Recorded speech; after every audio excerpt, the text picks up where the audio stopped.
Yan mga sir to, Toyota Innova, at Fortuner pala, Toyota Fortuner. Ang issue nito, blackout mga sir yung panel gauge. Yan, naka-on na yan mga sir pero hindi gumana yung panel gauge. Yan. Yan, mga warning indicator lang ang lumabas. Yan. Taga saan kayo sir? Pasig po. Pasig, taga Pasig pa si sir. Yan. Yan, gawin natin to mga sir, Toyota Fortuner blackout issue.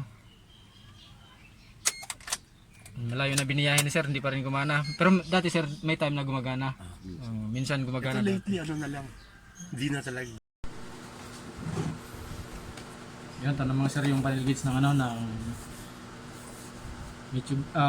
Toyota Fortuner blackout issue galing pang Pasig mga sir. Yan. Gawin natin to mga sir, blackout issue.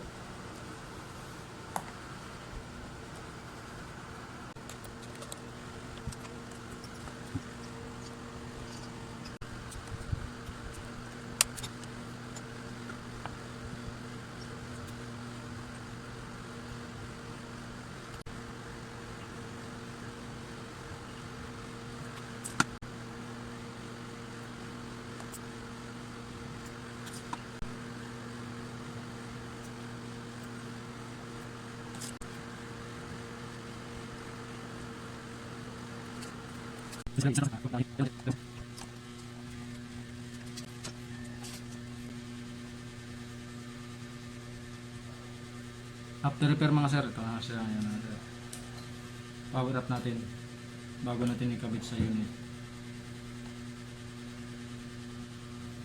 Yun, goods na mga sir.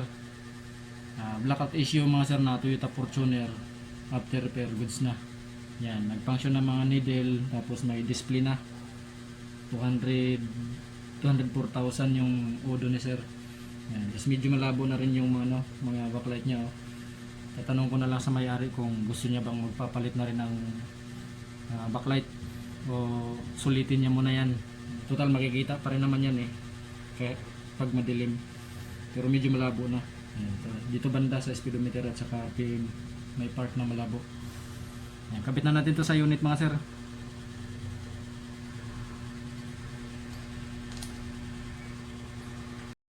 Meron dito ang nagpagawa sa akin, natuwa daw siya sa expressway. Sakto daw sir na sa expressway daw siya. Kasi kung di ka magkana, manigurado ka na. Oo, kaya nga. Kasi, beri natulog yun, matuto ka.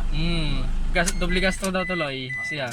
Kaya ako, pag ginamit kong 2 oras, ano ko na kagad.